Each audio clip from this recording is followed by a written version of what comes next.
Krishna cooking શોમાં તમારું સ્વાગત કરું છું। આપણે એકદમ ચટાકેદાર ભરેલા પરવરનું શાક બનાવીશું। તમે આ રીતે નહીં બનાવ્યું હોય તો પરવરને મેં પહેલેથી ધોઈ કાઢ્યા છે, પછી તેની છાલ કાઢી લેવી। છાલ કાઢ્યા પછી તેને વચ્ચેથી કટ કરી લેવું।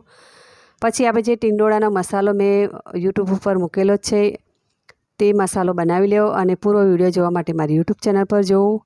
તો અહીંયા પરવર બધા ભરી લીધા છે। પછી એક તપેલીમાં તેમાં તેલ, રાઈ, જીરું અને લસણના કટકા, હળદર નાખી દેવું, થોડું પાણી નાખી દેવું। પાણી ઉકળે એટલે ભરેલા પરવર નાખી દેવા। પછી તેના ઉપર પાણી ડીશની અંદર પાણી ભરી દેવું, જેથી ઉપરથી પણ પરવર સરસ થઈ જાય આપણા। તમારે ક્રિસ્પી કરવા હોય તો તમારે ઉપર પાણીની ડીશ ન મૂકવી, એમ જ કરી દેવા। તો અહીંયા મેં એકદમ રસાવાળા આપણે બનાવવાના છે એટલા માટે મેં થોડું પાણી નાખ્યું છે। પછી આપણે ચેક કરી લેવાનું તો આપણા સરસ મજાના પરવર ચડી ગયા છે। જે બચેલો મસાલો હતો તે મસાલો નાખી દેવો અને થોડુંક પાણી પાછું એડ કરી દેવું। આપણે રસાદાર બનાવવાનું છે। તો સરસ મજાનું આપણું ટેસ્ટી ભરેલા